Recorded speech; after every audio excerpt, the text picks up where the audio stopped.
Our next performer understood the old adage that good enough is the enemy of excellence. As a sophomore, he failed to qualify for the state meet by only 2 seconds. So through dedication and hard work as a junior, he made it to the state meet, came in second to a runner who was ranked number 5 in the nation. Both of those events, as a sophomore and as a junior, they were good enough, but not excellent. They were the enemy of excellence. As a senior, he put through some hard work and dedication, hard training up and down this canyon that we live in, through rain and all sorts of crazy weather. And he emerged as a senior at the state meet and won it. He took those 2 seconds from each year that he failed to make it, that were just good enough, converted them into a positive 4 seconds, and won the state meet by 4 seconds. So would you please help me congratulate 2001 graduate, Stuart Eastman.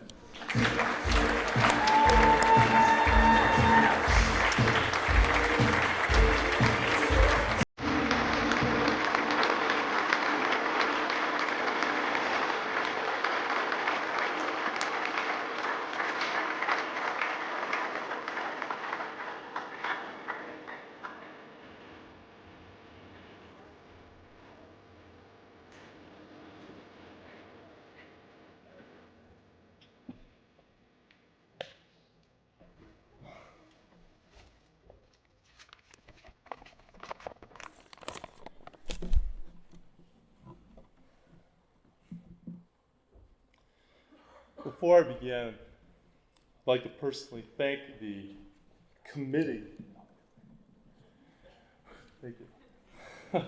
who sat together in a room and deemed my feats as an athlete of this high school worthy of this prestigious honor. Thank you. Their hard work in founding and growing the Placer High School Hall of Fame, and along with the efforts of their volunteers to make this event possible, are greatly appreciated. I stand before you humbled to be joining such an accomplished group of athletes and coaches and contributors who have come to define our school and our community.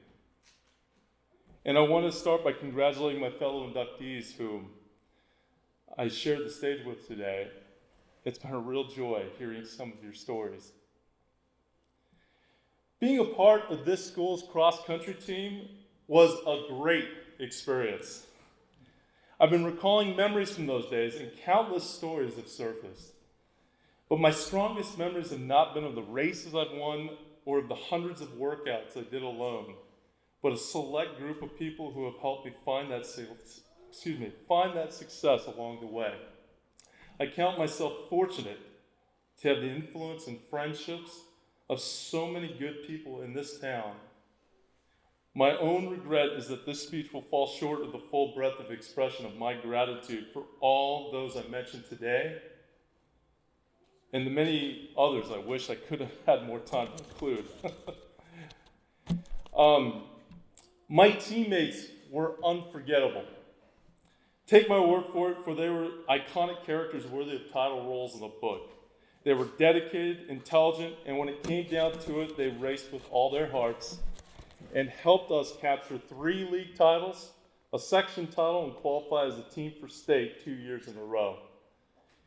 Grant Erickson, Dustin Fee, Tim Myers, David Ernst, Colby Kindle, Jasper Peach, Hamilton Ball, Joe Piette, Alan Ray, Aaron Ray, Brandon Smith, and Adam Burley were the guys who stood beside me on so many starting lines and shared in those intense, quiet moments just before the gun.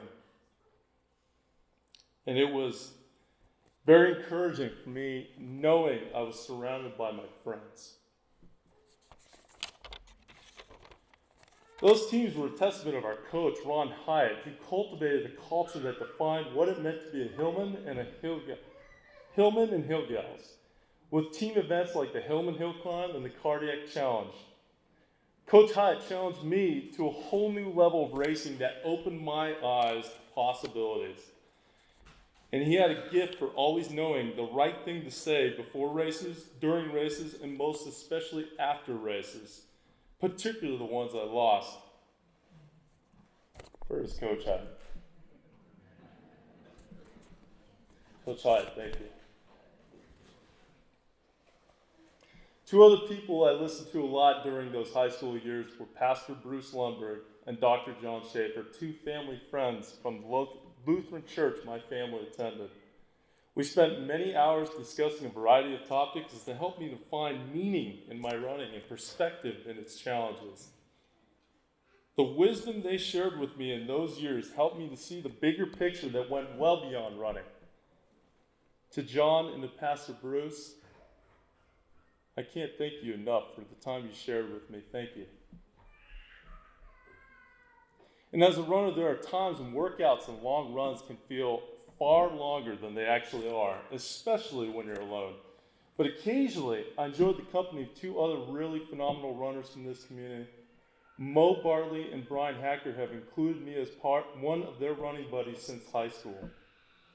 They are a wealth of information about everything running, from training advice to injuries, and they have a real talent for bringing out the fun in every run. I thank them both for all the miles we've shared together and continue to share. Thank you, Mo, and thank you, Brian. And someone else who has known me since my very first cross-country race, all the way back to the 4th grade in 1992. He was the first to introduce me to the most iconic trails in Auburn, such as Stagecoach, Western States, Pioneer Express, and Olmsted. He introduced me to the legend of Steve Prefontaine with a classic quote which became a lasting source of inspiration for me. To give anything less than your best is to sacrifice the gift.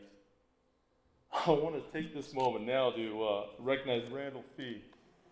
Thank you, Randall.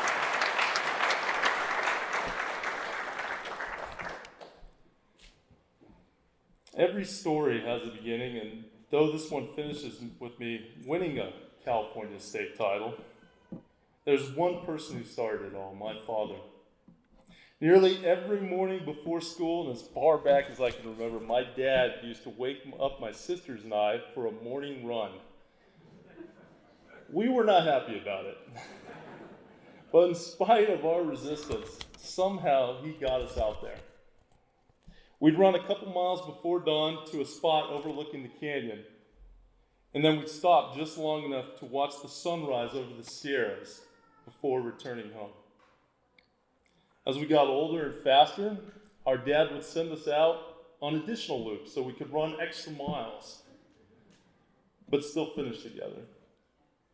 Hills became a staple in our morning runs. Be the best on the hills, he'd say. If you win on the hills, you win in your races. But in the beginning, it wasn't about training kids to become cross-country runners. Our father worked long hours at his dental practice, was an active member of this community, and the mornings were simply the only times he had to exercise and spend time with his children.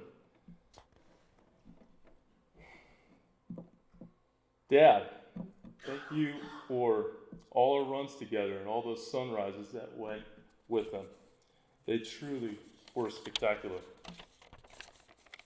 When I was a sophomore, as Bob shared, I had an incredible first season on varsity. There was just one more race to run, sections. But that day, everyone in that race seemed to be having the best race of their season, except me. Not only did I lose the race, but I failed to qualify for the state by 1 place and 2 seconds. It's an understatement to say I was a little discouraged. A couple weeks went by, and then one morning I woke up to find a sheet of paper lying on my pillow beside me. It read, "I want to win the state championships." My mother had reprinted my goals and left them for me to find. That following year, I trained hard. I was running close to 70 miles per week, and 3 times a week I would run to school. My mother was the only one who was always making sure my bags, a change of clothes, and breakfast were always there waiting for me when I arrived. I began a new regimen of weight workouts and swim workouts. My mother got me a membership at the racket club. I was cycling a couple times per week. She got me a bike. I used to wear out new shoes almost every month. She got me new shoes faster than I could wear them out. If I had an injury, she arranged physical therapy appointments for my recoveries. I cannot begin to account for everything my mother had done for me in those days, but it was a lot. She worked full-time running the family dental practice and was a mother of four, but still managed unwavering support. And yet, she still found ways to surprise me, especially when I needed it most. The following year in 1999, it was cold, it was foggy at Woodward Park. I was finally at the state meet in Fresno with my teammates. We had just finished our warm-up and I was switching into my racing flats just before the big race. I pulled the first shoe out and found a note in it, and I immediately recognized the handwriting. "Whatever happens today," it read, "know that I love you and I am so proud of you." I put that note beneath my insole and laced up the first shoe. I pulled out my other shoe and found another note. "Now get out there and kick some ass, love Mom." Thank you very much.